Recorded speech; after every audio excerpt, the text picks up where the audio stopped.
다 같이 38절 화면에 띄워져 있는 38절 말씀을 같이 읽어보겠습니다. 시작.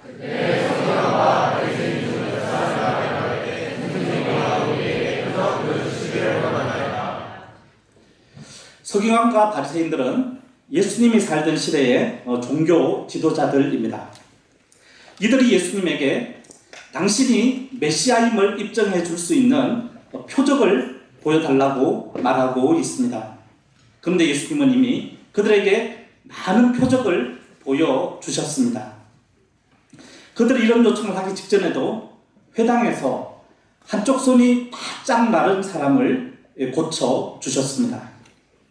세상에 손이 말라 검은 숫덩이처럼 되었던 그 사람의 손이 피가 돌고 고운 살색을 띠더니 손가락이 움직이고 주먹이 꽉 쥐어진 것입니다.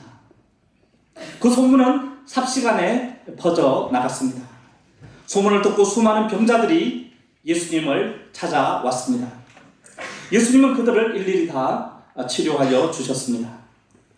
말기암 환자가 낫고 나병 환자가 그 피부가 뽀얗게 변했습니다. 놀랍게도 안전뱅이가 뻘떡 일어났습니다. 여기저기서 병이 나왔다며 환호성이 터져 나왔습니다. 병이 난 환자들은 서로를 부둥켜 안고 기쁨에 눈물을 흘렸습니다. 사람들이 얼마나 놀라고 행복해하는지 그야말로 지상에 천국이 임한 것 같았습니다. 기적의 현장입니다. 이후 예수님은 귀신 들려 눈이 멀고 말을 못하는 사람도 고쳐주셨습니다.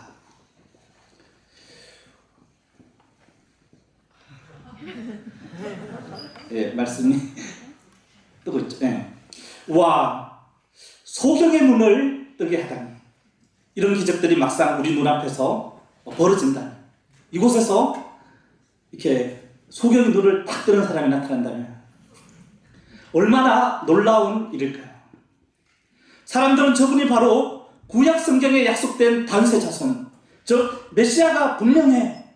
성경에 분명히 그리스도께서 오시면 눈먼 자가 보는 표적이 나타난다고 했잖아 라며 웅성거렸습니다. 이렇게 수많은 사람들이 예수님께로 넘어오고 있을 때였습니다. 바로 그때 그 현장을 지켜보던 서기관과 바리새인들 중 몇 사람이 예수님께 표적을 보여달라고 하였습니다. 아니 방금 엄청난 표적들을 보여주었는데 그때 졸고 있었는지 표적을 보여달라는 어떻게 이런 요청을 할 수 있는 것일까요? 그들은 예수님의 표적을 인정하고 싶지 않았습니다. 인정하는 순간 종교 지도자들로서의 자신들의 권력이 무너진다고 생각했기 때문입니다. 그래서 그들은 조금 전에 보여준 표적들 말고 더 스펙타클한, 그래서 성경에 정통한 자신들이 보기에도 당신이 메시아임을 부인할 수 없는 다른 더 확실한 표적을 보여달라고 말하고 있는 것입니다. 그들이 말하는 더 확실한 표적은 무엇일까요? 예수님이 도저히 보여줄 수 없을 것 같은 예수님의 능력 밖의 표적을 뜻합니다. 그런 표적은 없습니다. 그들은 허상의 표적을 구하고 있는 것입니다. 그들은 예수님을 어찌하든지 궁지에 몰아서 사람들에게 봐라, 예수님이 결코 메시아가 아니지 라는 말을 어거지로 하고 싶었던 것입니다. 그들의 마음을 간파하신 예수님은 그들의 도발에 어떻게 응수하셨습니까? 39절을 다 같이 읽어보겠습니다. 시작.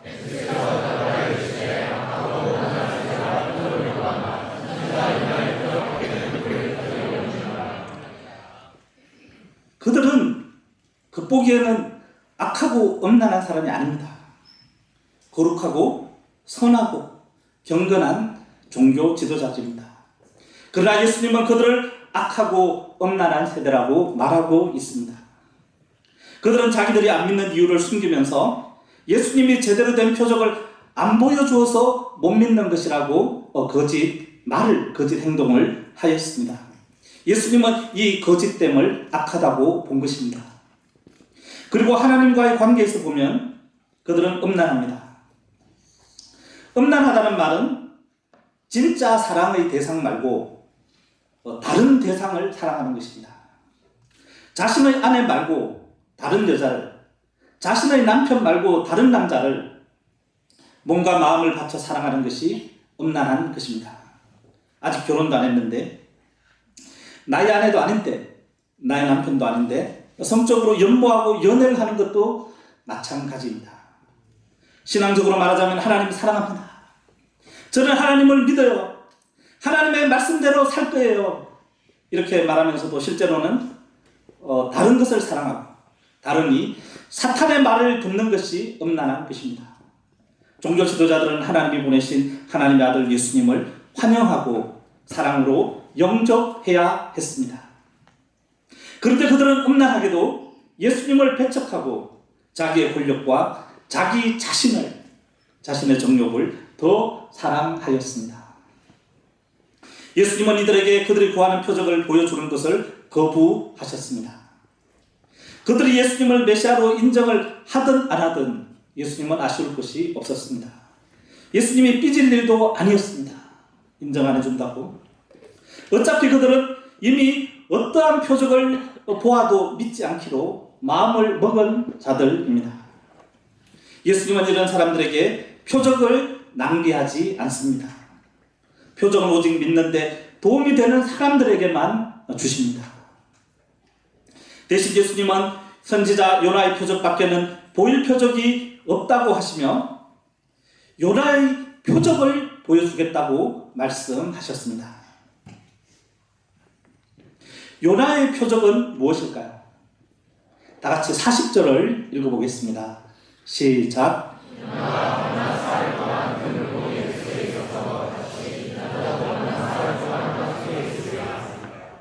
오늘 오전에 우리는 요나가 3일 동안 물고기 뱃속에 들어가 있었다는 것을 배웠습니다. 사흘간의 물고기 뱃속 생활은 요나에게 죽음의 고통이었습니다. 육체가 물고기가 분비하는 위산에 다 녹아져 내릴 것만 같고 물고기가 움직이는 대로 이리저리 요동치며 생명이 썰물처럼 빠져나가는 지옥이었습니다. 요나의 표적은 물고기 뱃속에서 겪은 이 3일간의 고통을 의미합니다. 그런데 이러한 요나의 고통의 표적은 예수님께서 십자가에 달려 죽으시고 사흘간 무덤 속에 들어갈 것을 예표합니다. 복음서를 보면 예수님은 로마 총독 빌라도의 법정에서 십자가에 못 박아 죽이라는 사형 언도를 받습니다. 예수님은 십자가에 못 박히시기 전에 로마 군인들에 의해서 무수히 많은 채찍질을 당했습니다. 채찍에는 날카로운 뼈자국과 납덩이들이 달려 있었습니다. 그래서 로마 군인들이 채찍을 휘두를 때마다 살점이 떨어져 나갔습니다. 이런 채찍질이 계속되면서 예수님의 몸 한쪽에서는 피가 흐르고 흰 뼈가 드러나기도 했습니다. 거기다가 머리는 가시관에 푹 찔렸습니다. 심한 두통이 예수님의 머리를 강타하였습니다. 가시관에 찔린 머리에서 피가 솟구치더니 하늘의 영광을 담아야 할 그 존귀한 얼굴을 붉게 적셨습니다. 예수님은 그렇게 만신창이가 된 몸으로 십자가를 지고 형장인 골고다 언덕으로 끌려가셨습니다. 예수님이 너무나 지쳐 쓰러지면 로마 군병들은 발길질을 하였습니다. 마침내 골고다 언덕에 도착했을 때 군병들은 예수님을 발가 벗겼습니다. 그리고 예수님의 몸을 십자가 형틀에 내동댕이 치듯 던져버렸습니다. 군병들은 사납게 달려들어 예수님을 십자가 형틀에 맞추어 눕히고 예수님의 손과 발을 굵은 대못으로 박았습니다. 쾅, 쾅, 쾅.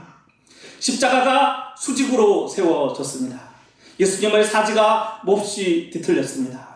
검붉은 피가 그친 나무를 적시며 지면에 뚝뚝 떨어졌습니다. 손과 발에는 신경 다발이 있습니다. 십자가에 매달려 몸부림을 칠수록 예수님은 마치 전기 고문을 받는 충격으로 까부러치셨습니다. 상처 부위에 중동에 뜨거운 태양이 내리쬐이자 그 고통은 극에 달하였습니다. 혈압이 감소하고 맥박수가 증가하였습니다. 발작이 일어나더니 시력에 장애가 오고 호흡이 곤란해졌습니다. 심한 탈수 현상이 나타났습니다. 예수님의 생명은 그야말로 썰물처럼 빠져나가고 있었습니다. 이렇게 십자가에 달려 죽으신 예수님은 땅속에 묻혀 사흘을 지내셨습니다. 이제 죽어서 땅속에 들어갔으니까 고통은 끝난 것 같습니다. 그러나 예수님은 영원한 생명을 가지신 분이십니다. 모든 생명의 주가 되시고 생명 그 자체이십니다. 그런데 이분의 생명이 죽음에 짓밟힌 살아가는 그야말로 지옥이었습니다. 이것은 예수님에게 가장 큰 치욕이자 고통의 시간들이었습니다. 예수님께서 왜 이렇게 고난을 받으신 것일까요? 온 우주에 가득 찬, 저 하늘에 가득 찬, 끝없이 펼쳐지는 광활한 우주 공간 곳곳에까지 그 숨결이 가득 차신 그 예수님께서 완전히 무덤에 묻혀 사라지는 이 고난을 예수님은 왜 받으신 것인가요? 그것은 우리 인간들의 죄 때문입니다. 예수님은 악하고 엄란한 서기관과 바리새인들에게 요나의 표적을 보여주겠다고 하셨습니다. 십자가에 달려 죽는 모습을, 그리고 무덤에 묻히는 모습을 그들의 눈에 보여주겠다는 것입니다. 화를 내면서 실컷 두들겨 패도 시원치 않을 판에 그들을 위해서, 자기를 배척하는 그들을 위해서 죽어주겠다는 것입니다. 예수님은 도대체 왜 이러시는 것일까요? 요한복음 3장 16절은 말합니다. 하나님이 세상을 이처럼 사랑하사 독생자를 주셨으니 이는 그를 믿는 자마다 멸망하지 않고 영생을 얻게 하려 하십니다. 예수님은 죄로 멸망해 가는 인류를 어찌하든지 구원하시고자 하시는 하나님의 사랑 때문에 이 땅에 오셨습니다. 그 사랑은 예수님이 우리 죄인들을 대신해서, 우리들을 대신해서 십자가에 달리실 때 꽃이 피는 사랑입니다. 그 사랑은 참으로 놀랍습니다. 우리 중도가 자신을 대적하는 원수 같은 사람들을 위해 자기의 외아들을 죽음에, 그것도 처참한, 가장 잔인한, 완전히 사라지는 그런 죽음에 내어줄 수 있겠습니까? 아버지에게 외아들은 눈에 넣어도 아프지 않는 자신의 전부입니다. 저는 5살 된 외아들을 교통사고로 잃었습니다. 아들은 차에 치여 허벅지 뼈가 완전히 부러지고 머리를 아주 크게 다쳤습니다. 식물인간으로 약 3개월을 지내다가 결국 세상을 떠났습니다. 저의 가슴은 큰 칼에 찔린 듯 고통하였습니다. 세상이 다 무너지는 것 같았습니다. 하물며 원수들을 위해 자발적으로 자원해서 외아들을 교통사고가 비할 수 없는 십자가 죽음의 고난에 내어놓는 하나님의 마음은 어떠했을까요? 하나님은 그 가슴 아픈 고통을 넘어서 그 고통만큼이나 큰 사랑으로 우리들을 사랑하시는 것입니다. 저는 그 사랑이 너무나 놀랍고 가슴 속에 사무칩니다. 예수님은 기어코 십자가에 올라가 그 사랑을 활짝 꽃피우셨습니다. 예수님은 십자가에서 악하고 엄란한 죄인들의 모든 죄를 대속하는 피를 흘려주셨습니다. 그리고 자신을 십자가에 못 박고 조롱하는 이들을 위해 기도하셨습니다. 아버지, 저들을 용서하여 주십시오. 자기들이 하는 것을 알지 못하고 있습니다. 우리가 예수님을 믿고 우리가 지은 죄를 자백하면 우리는 모든 죄를 용서받습니다. 하나님을 대적하고 예수님을 배척하고 악하고 엄란한 짓을 수없이 했을지라도 예수님은 그 모든 죄를 다 대속하는 모든 피를 흘려주셨기 때문에 용서해 주십니다. 요나에게 물고기 뱃속은 고통의 장소였습니다. 그가 새롭게 태어나는 곳이었습니다. 요나는 사흘 후 다시 물고기 뱃속에서 나와서 새 생명을 얻었습니다. 물고기 뱃속에서 과거에 그는 죽었지만 하나님의 사람으로 새롭게 태어났습니다. 물고기 뱃속은 그에게 새 생명의 모태였습니다. 예수님에 매달린 십자가도 믿는 자들에게는 요나가 들어간 물고기 뱃속과 같은 곳입니다.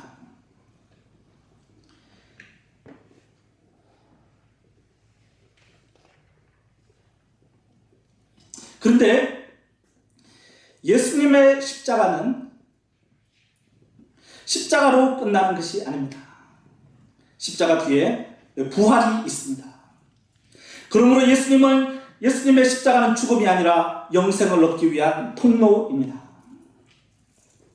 예수님이 십자가에 내 대신 십자가에서 내 대신 그렇게 고통받으시고 죽은 것을 믿으면 그 십자가 안에서 이렇게 못난 나, 지금까지 살아온 죄악된 나는 죽게 됩니다. 그리고 부활하신 예수님 안에서 하나님의 사람으로 새롭게 태어나 영생을 얻고 새로운 삶을 살 수가 있습니다. 그래서 로마서 6장 4절은 이렇게 말합니다. 그러므로 우리가 그의 죽으심과 합하여 세례를 받음으로 그와 함께 장사되었으나 이는 아버지의 영광으로 말미암아 그리스도를 죽은 자 가운데서 살리심과 같이 우리 또한 새 생명 가운데서 행하게 하려 함이라. 저는 믿음의 가정에서 태어나 어린 시절부터 교회를 다니며 하나님의 말씀을 배웠습니다. 어린 시절 저의 꿈은 목사가 되는 것이었습니다. 그래서 저는 초등학교 시절 학교 가기 전에는 반드시 교회에 들러 기도했습니다. 그리고 학교 갔다가 돌아올 때도 교회에 들러 기도하고 집에 갔습니다. 제가 무슨 기도를 했는지 아십니까? 목사가 되게 해달라고. 하루 2번 간절히 기도했습니다. 그리고 열심히 공부하여 저의 고향인 경북 구미실의 동기들 중에서는 유일하게 서울대에 들어갔습니다. 이때 제 고향 곳곳에서는 이를 축하하는 플랜카드가 걸렸습니다. 시장님은 저를 시장실로 초청하여 시계를 선물해 주시며 구미시의 교육 발전을 부탁하셨습니다. 대학에 입학 후 저는 교만해졌습니다. 하나님을 멀리 떠나 제 마음대로 살고자 했습니다. 날마다 술집을 드나들며 이성 친구들과 어울리고 세상 정욕을 즐겼습니다. 80년대 광주에서 죽어간 많은 사람들에 대해 들으며 그들을 죽인 사람들에 대한 분노와 비판적인 생각으로 마음에 한시도 평안이 없었습니다. 언제부터인가 저는 엄난한 생각이 한 번 떠오르면 몇 시간이나 머릿속에서 지속이 되었습니다. 어떤 날은 머릿속에 24시간 연속으로 포르노 비디오가 상영되는 듯 했습니다.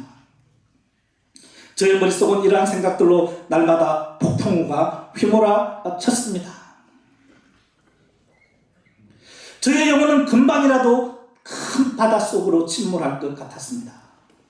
저는 잠시도 정신을 집중할 수가 없었습니다. 그래서 전공인 불어 단어 하나를 외우려고 몇 시간 동안 사투를 해왔는데 못 외웠습니다. 그러면서도 저는 하나님의 말씀대로 살기보다 주일 예배를 빠지고 친구들과 MT를 가서 술을 마시고 실컷 놀다가 왔습니다. 그날 무슨 정신으로 그랬는지 갑자기 기숙사 복도를 힘차게 달리다가 발목을 심하게 접지르며 내동댕이 쳤습니다.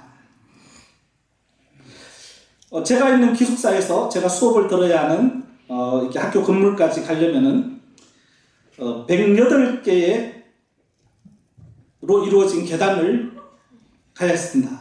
108번뇌 같은 108개짜리 계단이 저희 학교에 있었습니다. 날마다 한쪽 발로 오르내려야 했는데 저는 허리가 끊어지는 것 같았습니다. 비로소 저는 제가 아무것도 아닌 것을 알았습니다. 저는 목자님들이 계시는 동아리방을 찾아가서 성경을 배웠습니다. 그런데 성경을 공부하면 할수록 저의 죄가 선명하게 드러났습니다. 어느 날 성경을 공부하고 말씀을 보는데 말씀에 저의 영혼에 비참한 실상이 보였습니다. 머리끝부터 발끝까지 온통 죄로 병들었고 귀신 들린 모습이었습니다. 저는 숨이 막히는 것 같았습니다. 마치 큰 물고기 뱃속에 들어온 듯 사방이 캄캄하였습니다. 저는 스스로는 아무것도 할 수 없는 지극히 작고 무력한 자였습니다. 그런 제가 얼마나 교만했던지 저는 저의 죄악에 절망하고 말았습니다. 저는 천지를 창조하시고 운행하시는 전능하신 하나님께 나아가 기도하였습니다. 단순히 부르짖는 기도로는 제 마음의 절박함을 표현할 수가 없었습니다. 그래서 저는 칼로 손가락 3개를 갈라서 혈서로 기도문을 썼습니다.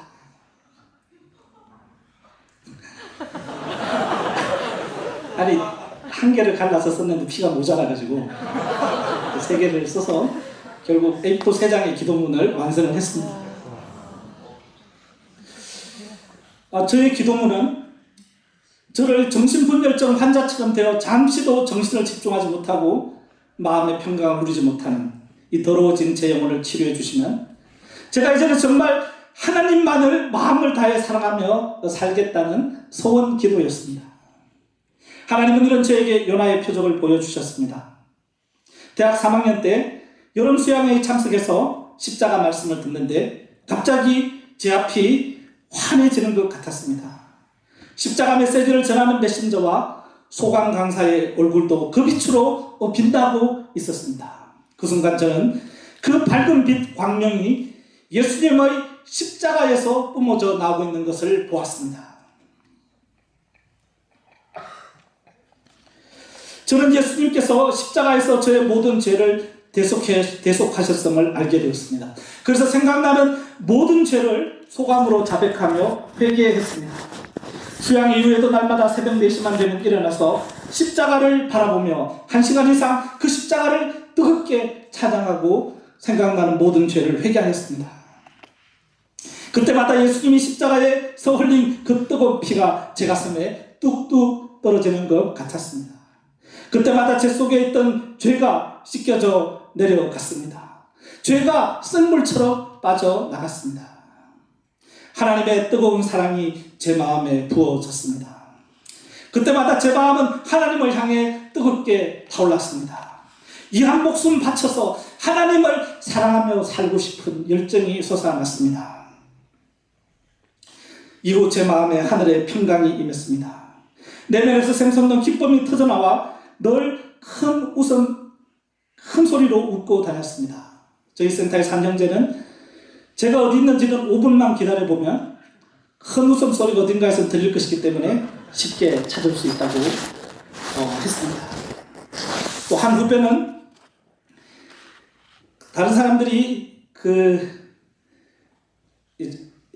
절대 저를 따라가 교회 가지 말라고 이렇게 했는데 그 선배들은 이렇게 담배로 찌들어 얼굴이 시커먼데 저는 얼굴에서 빛이 나서 그 빛을 쫓아 성경 공부하러 왔다고 했습니다.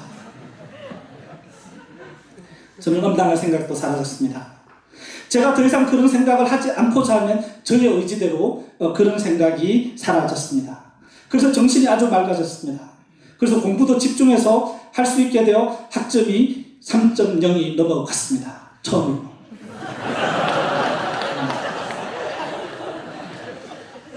1점대에서 3.0 아주 비약적인 성공했습니다. 그 후에도 계속 상승 곡선을 그렸습니다. 저는 틈만 나면 캠퍼스에 올라가 저를 죄에서 구원해준 십자가 구원의 복음을 전하였습니다. 날마다 하루 1명씩은 전하고자 해서 그렇게 한동안 꾸준히 했습니다. 하나님은 이런 저를 미국 명문대 유학생 선교사로 사용해 주셨습니다. 그리고 유학을 마치고 풀타임 스텝 목자로 세워주셨습니다. 많은 영혼들을 구원하고 많은 이들을 예수님의 제자들로 키워 선교사로 파송하는 역사에 저를 사용해 주셨습니다. 최근엔 국내 유명 쇼핑몰에서 관련 분야에서 상당 기간 베스트셀러가 된 가스필 17, 성경을 품은 기도 주기도문, 이라는 책도 집필하여 더 많은 사람들에게, 우리 모임을 넘어 더 많은 사람들에게 복음을 전하게 해 주셨습니다. 표적은 이미 충분합니다. 내가 살아가는 세상이 어떻게 뻥하고 저절로 생겨났겠습니까? 하나님의 창조 없이 어떻게 이렇게 고귀한 나의 영혼이 무생물에서 진하여 만들어졌을 수 있겠습니까? 세상이 뻥하고 터져가 이렇게 만들어졌더라도 하나님의 손길이 없이는 설명할 수가 없는 것이겠죠. 그래서 그 모든 것들이 표적입니다. 그런데도 세상에는 하나님을 보여주면 믿겠다고 하는 사람들이 있습니다. 2000년 전에도 하나님을 보여주면 믿겠다 이런 사람들이 있었습니다. 그래서 성자 하나님이신 예수님이 이 땅에 와서 보여줬습니다. 예수님이 전하신 말씀들과 행하신 표적들을 보면 하나님이 분명합니다. 특히 자울에서 십자가에 달려 우리들의 죄를 대속해 주시고 사흘 후에 부활하신 사건은 예수님이 메시아임을 보여주는 기적 중의 기적입니다. 그래서 제우스 신을 비롯해서 그리스 로마 신화에 나오는 그 수많은 신들을 섬기던 로마인들이 AD 392년에 모두가 마음을 바꾸어 예수님을 그리스도로 믿고 로마가 기독교 국가가 되었습니다. 이것도 예수님이 메시아임을 보여주는 표적입니다. 이후 세계 역사는 예수님이 태어나신 해를 기준으로 BC와 AD로 나누어졌고 우리는 그러한 역사의 흐름 속에서 표적으로 만들어진 역사 속에서 살아가고 있습니다. 내가 언제 태어났는지 우리는 보지 못했습니다. 부모님이 말씀해 주시니 내 생년월일을 의심하지 않고 그대로 믿고 있습니다. 내가 다 검증해 보지 않고도 믿는 것들이 우리는 한두 가지가 아닙니다. 그런데 왜 아직도 많은 사람들은 우리의 구원이 십자가에 있다는 예수님의 말씀을, 성경 말씀을 믿지 못하고 있는 것입니까? 왜 다른 표적을 구하고 있는 것입니까? 이것은 악하고 음란하기 때문입니다. 악하고 음란해서 그들의 영적인 눈이, 진리를 사랑하는 마음이, 진리를 보는 눈이 감겨져 있기 때문입니다. 많은 청년들이 죄의 늪에 빠져 그 눈이 어두워져 있습니다. 청년들 상당수가 정욕에 빠져 몸을 더럽히고 영혼을 팔아버리며 진리에 대한 분별력을 상실하였습니다. 우리의 속마음을 들여다보면 우리는 얼마나 이기적입니까? 교회를 다니지만 실상은 하나님보다 나를 우상숭배하고 나의 유익만을 최고로 여기지 않습니까? 우리는 엄란한 사람들입니다. 말로는 하나님을 믿고 사랑한다고 하지만 실상은 나와 세상을, 이성친구를 더 사랑하고 하나님의 말씀에 불순종해서 살면서 하나님을 떠나 점점 더 먼 나라로 가고 있지 않습니까? 예수님은 이렇게 악하고 엄란한 우리들을 위해 우리들을 대신해서 십자가에 못 박히셨습니다. 사흘 동안 그 어두운 무덤에 묻히셨습니다. 예수님은 우리의 추한 죄들을 그 땅에 다 묻어버리신 것입니다. 그리고 사흘 후 영원한 생명으로 살아나셨습니다. 이것은 나의 구원, 나의 부활을 위한 것입니다. 이것을 믿으십니까? 예수님이 십자가에 달려 죽으시고 부활하신 것을 믿는 사람들 손 한번 들어보시겠습니까? 이 중에서 진짜로 믿는 사람들만 손을 들고 진짜로 믿지 않는 사람들은 내려도 되겠습니다. 손 안 들은 분들도 꽤 있네, 그죠? 대충 믿는데, 머리로 믿는데 진짜로는 안 믿는다. 내리셔도 되겠습니다. 그런데 예수님이 십자가에 달려 죽고 부활했는데 그것이 나를 위한 것인지 그것을 우리는 믿으십니까? 그리고 그 예수님의 십자가의 죽음을 믿을 때 그 죽음이 나의 죽음이 되고 그분의 부활이 나의 부활이 되는 것을 체험하면서 살고 있습니까? 이것은 예수님이 우리에게 보여주고자 하시는 표적입니다. 우리는 악하고 음란하지만 예수님은 우리에게 그 표적을 보여주기를 원하십니다. 왜? 우리가 믿기를 바라십니다. 이 시간 마음을 열고 우리를 사랑해서 우리를 대신해서 십자가에 달려 죽으시고 부활하셔서 이 표적을 만드시고 보여주시면서 믿기를 원하시는 우리가 그 예수님의 마음을 생각하고 우리가 마음을 열고 우리의 죄악을 회개하면서 믿어보면 좋겠습니다.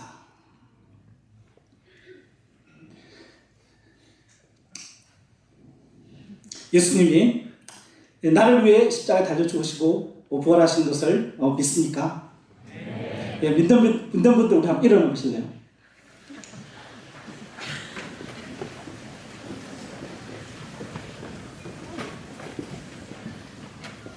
좀 안 믿기지만 믿으려고 노력하기 위해서 하는 자세로 일어나셔도 됩니다. 네. 자, 제가 기도하고 오늘 메시지를 마치겠습니다. 함께 우리 서서 기도를 하겠습니다. 그리고 제가 이 기도 끝날 때 바로 찬양팀 나와서 저를 바로 연결해서 뒤 과정 이어가시기 바랍니다. 제가 기도하겠습니다. 하나님 아버지, 악하고 음란한 저희들을 길이 참으시고 저희들에게 요나의 표적을 아끼지 않으시고 보여주신 것을 감사합니다. 무엇보다 이 표적이 예수님의 피로 만들어진 것을 감사합니다. 여기에 하나님의 놀라운 사랑이 있습니다. 독생자를 아낌없이 원수 같은 우리를 위해 내어주신 하나님의 사랑이 있습니다. 예수님은 그 사랑을 가슴에 품고 십자가에 올라가서 나를 위해 그 사랑의 꽃을 피우셨습니다. 하나님, 저의 믿음 없음을 긍휼히 여겨 주십시오. 하나님, 저에게 믿음을 주십시오.